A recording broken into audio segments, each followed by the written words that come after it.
Yo, what's up, everybody? This is Leroy here, Pluginsmasters Audio Camp, and today I got my main man, Etienne. What's up? How you doing, Leroy? Glad to be here. It's a very special place, very great place. I love the Shaman Studio. Thank you, man. And what an amazing team, you know. You know, when we met while on the internet, when we talked, I was like, is he full of shit or is he the real Full deal? of shit. You know, but Not a no, bucket. because you know you're a great man. You're Thank you, man. Very enthusiastic. Yeah. And sometimes people that are enthusiastic is to compensate that for the fact that they don't deliver. But you deliver, man. Well, and, thank you. I've been having, joking aside, I've been having really a great time in the studio here with the team, with the students. It's really great. I don't know why I'm talking about this right now, but I've been having a great... But I have to be honest, man. I'm a lucky guy. I got a great team. And one thing I have to say, is an honor to have you here. I'm learning things also, you know, which is a great thing because we're always learning. And I picked up a lot of great things from you. Thank you. Of course. Yeah. And you know, teaching myself, just by teaching, I get learning because it puts me on edge. And students, they always show me new stuff too. Yeah. So isn't that right? Isn't that right? You know? This is how you stay fresh. So Etienne is in the house, y'all. And we're going to talk about some great topics, plugins and hardware. Yeah, the pros and cons of hardware versus the plugins, because it's a big question. People, they wonder, do I need all this hardware stuff? Can I work only in the box? And you know, the truth is there is some pros, there's some cons for each of them. And maybe we can do a little run through of the pros and cons. I'll tell you what, I'll let you start. Okay, first. Round one, fight. The hardware. Okay. Why do we use hardware? The main reason is they sound good. This is the main reason. This is usually what sounds best is the hardware, you know. We can usually push them a little bit harder and the sounds remain open. We don't kill the sound. They're fun to use, you know. You go hands-on, and usually they're a little more bitey. They have a little more life into them. And I like about it too is because I'm from the old school too. Yep. So I was there when when we were just working in these studios, just kicking it. You had to listen a lot. Yeah. You have to feel things. Exactly. Right. You know, you have to see, feel things and listen to things and see things in another way artistically. Yes. Which the plugins gave us the freedom too to see things in another way too. Yeah, that's a great point because sometimes we're fooled by the visuals of the plugin. Right. And the hardware, you got to listen because sometimes the needle doesn't move that much, but it makes a difference. Yeah. So you got to be careful with that. I love hardware. It's fun to use, obviously. The cons, you know, of the hardware, they're expensive. Really expensive sometimes. Just a little something aside, we're talking about hardware, but we're mainly talking about, you know, dynamic processors, EQs, modulation effects, reverbs. Because when we record, you always need a mic and a preamp. You need hardware.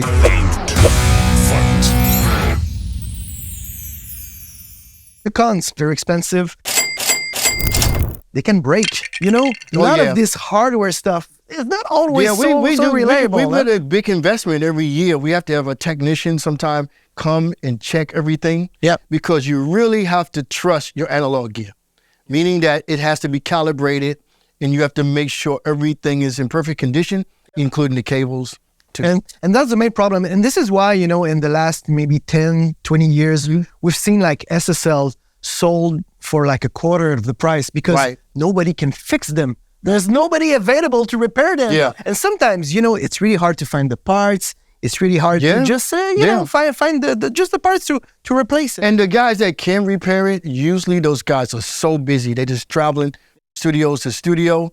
But I still, because we own these things, we do love them.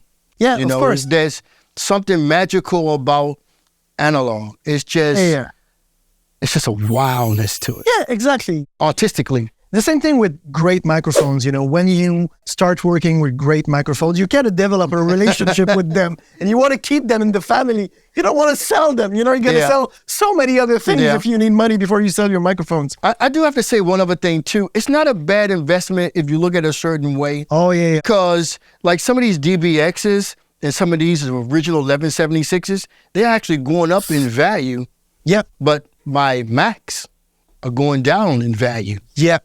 I will sell those, buy them for 3,000 euros for a Mac, and then I'll sell it for 200 if I don't sell it in time. Yeah. but I can sell these things for more than they originally cost. Yeah, and it brings another con of the hardware. Yeah. You have to insure them. Yeah. It costs a lot of money. You have to insure the gear, you know? Yeah, we have to be responsible because they're very valuable. But I have to say we have a good life because we have the use of these hardwares. Yeah. And we also can insert our hardwares into our DAW.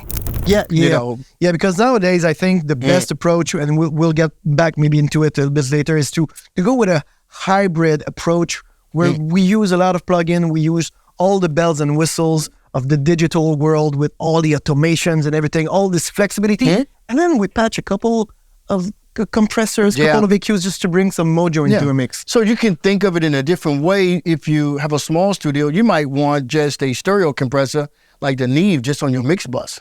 Yeah. And that would just create that Neve sound for Exactly. you and create a really warm, it sounded like you was using the analogs. Exactly. Yeah. This is what I do at home. You know? Yeah. I have a mastering chain. I have 2 compressors, 1 passive EQ. And then, you know, this is my mastering chain. And they're all analog gear that are recallable digitally. Right. So this There you is go. like the best of both worlds. So if I'm working on 3 different sessions in a day, I can just recall them. Because they're non-recallable can be a bit of a bummer if you have many clients and you have to work on many mixes. It's like, Well, what was the setting of yesterday's and stuff like that? Well, when we mix analog, you know, sometimes if we have to redo a project, which is very difficult because if you even put everything right exactly like you did here and the table, it still won't sound the same. Yes. Analog is living. Yeah, and It's if at you the work, moment. if we work in the box, you know, a month, 2 months later, Years later. open up a session and then do 1 dB on the vocals, and then it takes you 10 minutes. For analog gear, it can take you 2 hours to set it back up the same way. And like you said, it will never exactly be the same. No. Because sometimes the temperature is not the same. No. The machine is not as warm as it used to be. Me, I think each channel strip has a personality on a table. Yeah, one that's could another. be Kim, Betty, and it could be John. John is having a fit today. You know, Kirk is acting crazy. You know, they are alive. All the channels are like your kids. You love them the same, but one of them is a little bit fucked up. you know? Right. But that's why you have a form of relationship with analog gear. Exactly. You have to really feel connected to it. It demands that kind. Yeah, exactly. But just before we go into the plugins, one of the last con that I wanted to cover is that the fact that we cannot fully automate the hardware. Good count. Most of the hardware, there is no automation. Of course, we have the big SSL where like everything is motorized.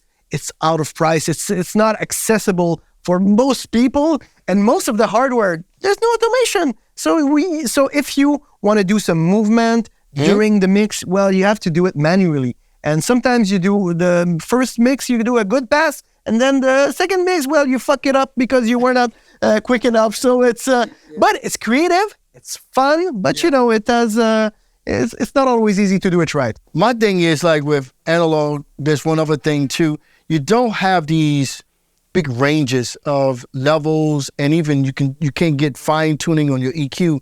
With these, you can see on the Neve, a 3-band EQ. This is a 1073, which is a famous one. You can see you only got 4 bands. Yeah. 4 frequencies to choose from on your bass. You're limited. You're but limited. Sometimes, you know, being limited can also be a good thing. It could be magic. Because you don't fuck it up. Because when you have too many plugins on a chain, then you realize that you only need 2 of them. You're overdoing shit. But even, how about that? Like this one, this is just 12 kilohertz. You Exactly. turn it up or turn it down. It's boost or cut. That's it. You know, but it's fun. But that's a Neve 12 kilohertz, which is beautiful. How about the plugin? What do you think about the plugins? Surprisingly, there is a lot of pros. Round 3, fight! But first, they're very cheap. Yeah. Everybody can afford them. Yeah. There is infinite possibilities. Yeah. They're quick to use. And when we're mixing and when we are into a creative process, speed It's important. is so important. Yeah, it's important. Because you have to be quick. You have to put them quickly. And you can do like a vocal change takes you 2 seconds. Here, if I want to do a vocal chain, if I want to test one compressor versus another, it's a bit longer. I cannot do a quick A/B test between 2 compressors. Everything, all the single parameters can be automated. Yeah. The digital world. You can have access also to some gear that are very expensive or very rare or just are almost not accessible because they're super rare and there's only 1 or 2 units in the world, you know? Well, there's a few things digital that even if I was mixing analog, I would still use certain things digitally. Yeah. You know, like sound toys or... I don't think there's anybody today that work only with... Yeah, I would still use auto-tune or some kind of vocal correction. Yeah. You know, and the plugins make that easy for me to do. And actually, it saves me so much time that I can actually work on total details and little personal things in the mix. Yep. Yeah. And you said one thing the other day that I thought was very interesting is that if you have a good song, you cannot fuck up a good song. You cannot break it. You cannot ruin it. I truly believe that if the song is written good and performed good, there's no way you can destroy it in the mix any damn way. Exactly. So if you have a decent amount of plugins and you don't overuse them, because one of the cons of the plugins is that it can kind of suck the life out of your sound. Yeah. If you push them too much, they're not as open. But there's always a way to compensate. I think there's a turning point with plugins. I think because plugins is still moving forward. You know, like a LA2A or 1073. I know which one I'd prefer and which one I think is the best. Considering the plugins, I don't think they're all equal. But I think that if you know how to use them, you can get the best out of them.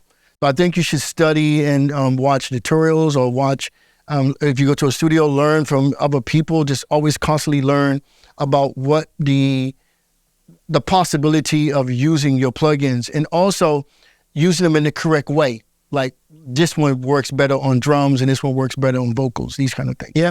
And like you said, the only big problem I see personally as a teacher about the digital world, it's sometimes it gives people the impression that they can fix everything in the mix. Yeah. Because there is so many possibilities. Yeah. You can edit. And sometimes people, they over quantize, over auto-tune. Yeah. And there's no flam anymore. Everything is so aligned that it sounds thin. That's a good one too, because I'm a musician also. I don't usually quantize things I play on the piano. If I moved it like that, that's what I want. I want that movement. I don't need it to be quantized. Yeah. Most humans, when they really can play an instrument really good, are better than quantized. Exactly. They really are. So that's the same thing. When we go into this frame of mind, working with plugin, respecting the music, respecting the process, respecting the fact that we're human, and it has to be imperfect, you can really get a good sound. I even know one of my friends did a whole album on a kitchen table with headphones, and he played the drum himself. And he didn't quantize any drums because he's a really good keyboard player, but you got a feeling that it's a real drummer because he played them all on the keyboard, But it still go back to songwriting, and does it feel good? Exactly. If it feels good, it is actually good. So trust your instinct with songwriting and your mixing. If it feels good, that's it. You know, you don't have to overdo things. Yeah, because at the end of the day, nobody's going to listen to your song is going to be like, oh, your analog compressor and the vocal sounds so great. Oh, this moved me to tears. Oh, I was so emotional. Oh, because you clicked it on 4.1, the little girl down the streets just felt that. No, that ain't working. Exactly. You can, and people just want to have a good time with music and enjoy it. Artistically, you said something important too. We don't want all the technology get in the way of being an artist. Yeah. You have to preserve the right to feel good about your mix, feel good about your music, and don't overdo it. It's really... I think we covered it all. Thank you, bro. Thank you, Leroy. All right. Etienne in the house, y'all. What's up? Ciao, ciao.